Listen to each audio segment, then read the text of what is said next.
Hello there, math fans. Dr. Andy Lovelace here. It's the night before a final exam. I can't sleep, so we did our gallery the other day, which was this presentation of these 3D calculus shapes.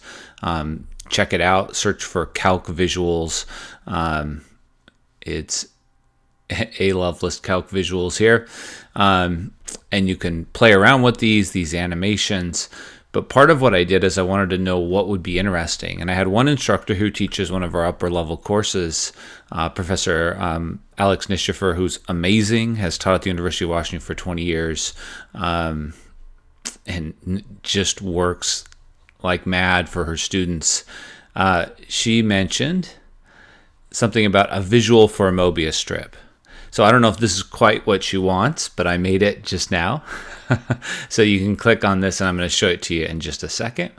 I don't know that much about the Mobius strip. I've encountered it before.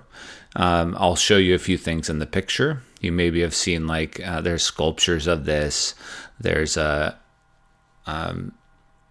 various art that's in this way. But it's often used as an example to talk about orientation of a surface. So here's the standard Mobius strip. I made it so it could be edited a little bit, and if you go to the gallery you can actually get this. And I also made it so you could start in different places. Kind of interesting that if you start in different places you actually do kind of this weird double loop. But let's do the standard thing and start us in the middle. So currently you're seeing a vector that's pointing straight up. Let's pretend that's us, and we're going to walk along this path. So here's the visual I made. So we're going for a little walk. As we walk, I'll sort of leave a few breadcrumbs along the way, some vectors showing where the direction my head was. And you see that, even though we just kept walking straight, forget gravity here, even though we just kept walking straight, our head sometimes was pointing up and sometimes was pointing down. So we say we can't orient that surface in a typical way. I thought for comparison, it might be interesting to see what if we didn't have any twists? And let's consider that. So if you're just walking around this disc, I guess it's like you're playing a record, you're never going to have your head pointing the other way. So there's two sides to this thing. So it's different than if we take it and make one half twist, like connect the ends, then it looks like that. So that's how I would do that, even though I've never taught it before. I just thought it would be fun to make a visual, and I love to do these things. So I made it so we could start in different places. I thought that was pretty cool. I've never actually seen that. You still end up on both sides, but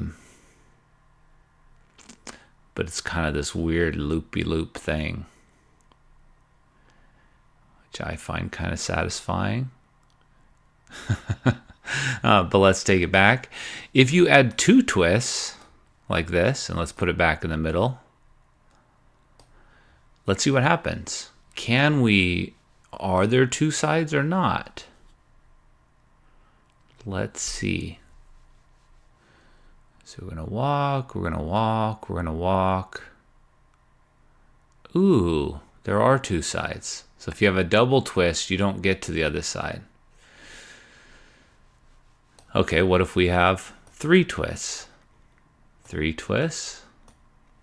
It's not orientable again. I'm sure I'm saying it wrong. Again, eventually I have to teach that course.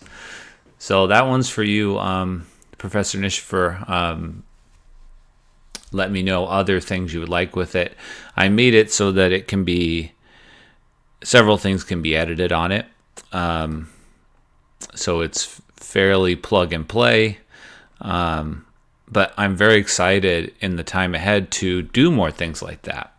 So if you need some basic Desmos graph, someone in our math department, I also made it so you can make it a little wider. I made it so you can make it skinnier. I just find it helpful if you add enough functionality that you can toy around with it on the spot. There we go. You can have a whole bunch of twists. Holy smokes. You can add more. Whoa, look at that. Starting in different places. Let's do this one. And let's make it go really fast. Whoa. All right, having too much fun with that. I better go to bed. All right, thanks for watching.